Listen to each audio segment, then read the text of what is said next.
And the last bit that we wanted to cover is to actually the deployment pipeline, where we will build our application and deploy it to different environments.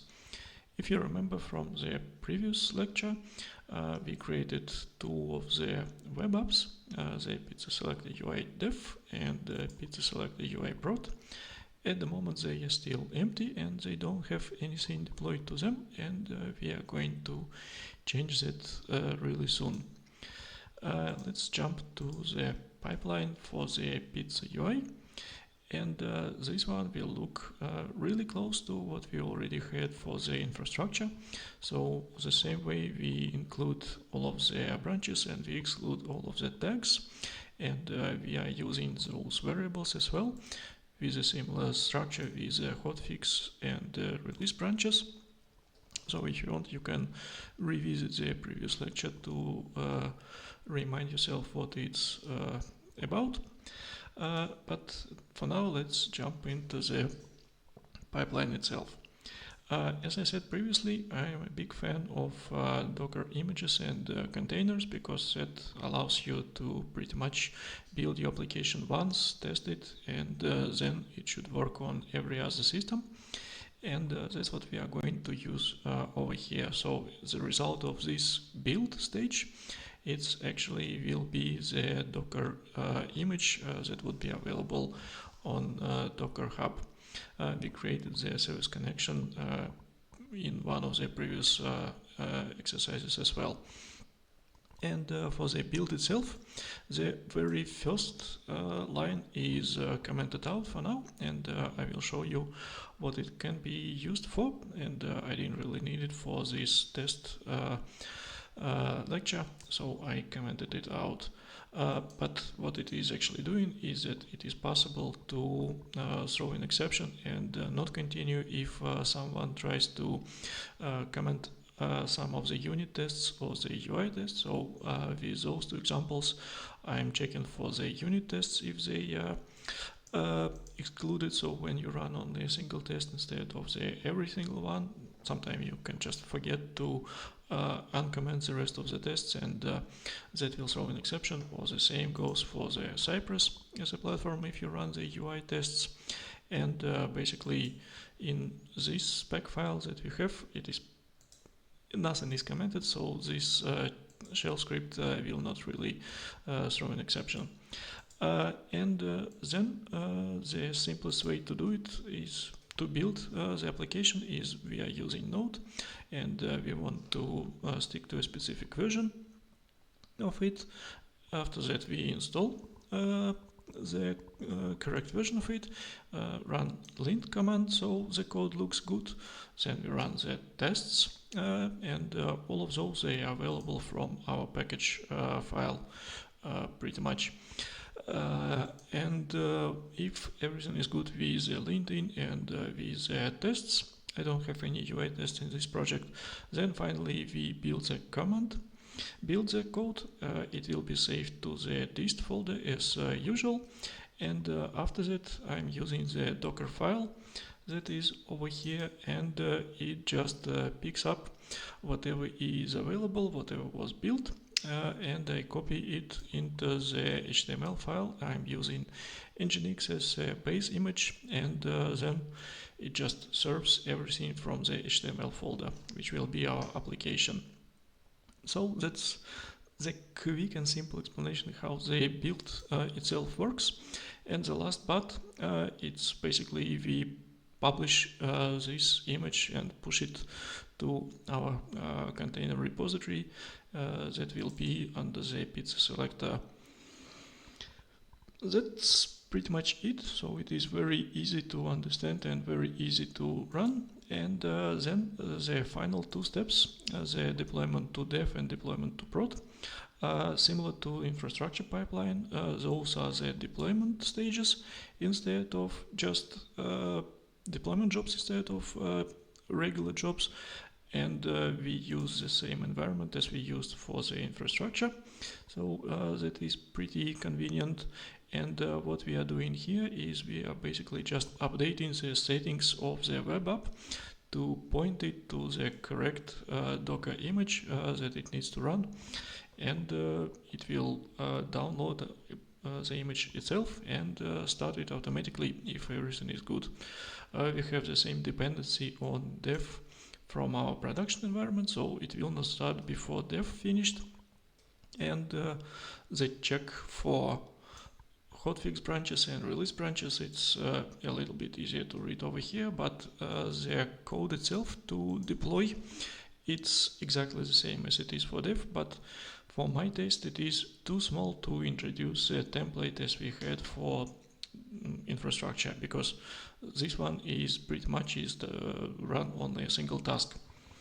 Now, with all of that being said, let's jump for the quick showcase how it will work. So we are going to create a new pipeline, same as we did it before for the infrastructure. It will be for Pizza UI this time. The code will look good and we can just save it and run. After that, the pipeline will be created and it will start with a build process. After the build is good, it will automatically start with the dev environment.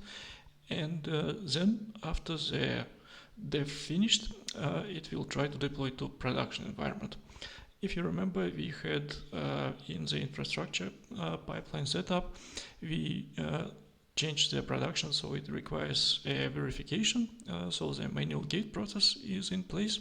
And because we are using the same environment, it will be applicable for this pipeline as well. So that's another convenient point of set it up once and it will be used everywhere. While it is building and deploying to dev, I will probably just skip it a little bit and we'll see you soon.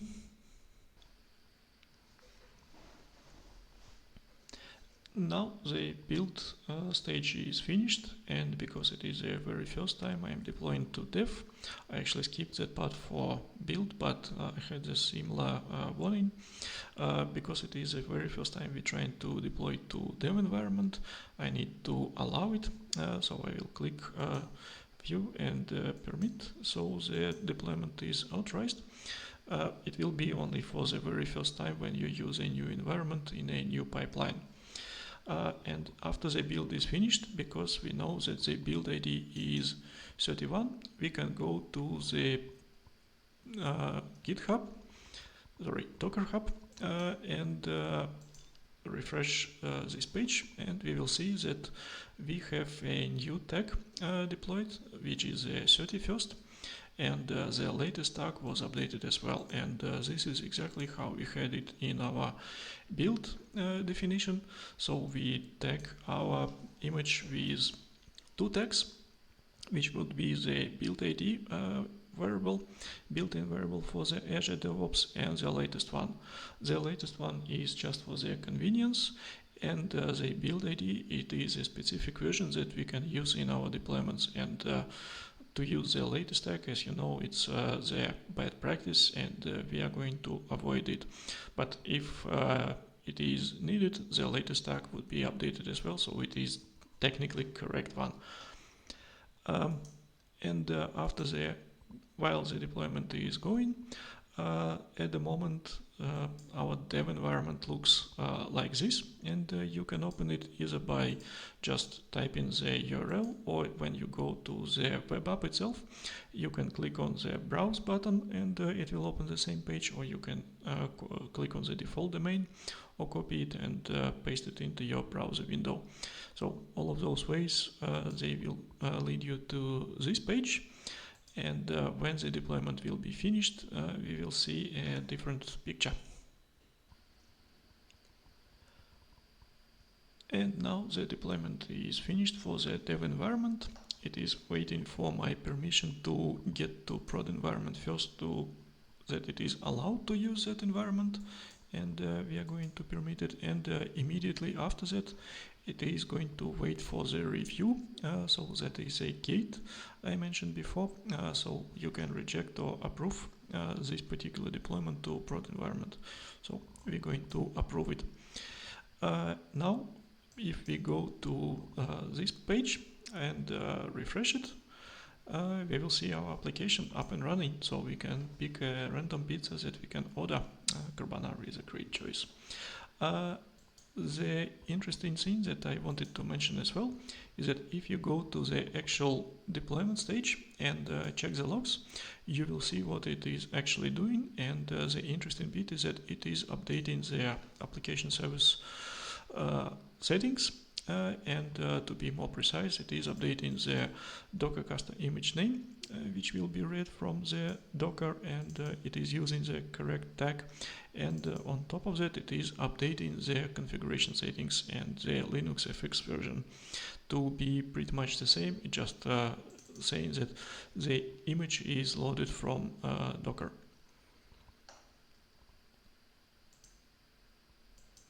But it is taking some time, so we will skip until the deployment to prod is ready, and I will show you the end result.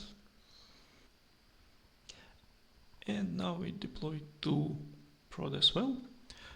We can go and double check how prod looks like, and when it is opened you can see the same view, and that's what we wanted to achieve. So it is possible to prove first that your application works in dev environment, and if everything is okay with dev, then you can see it with continue with the production deployment, and it will be using the same image, so the code should work exactly the same way.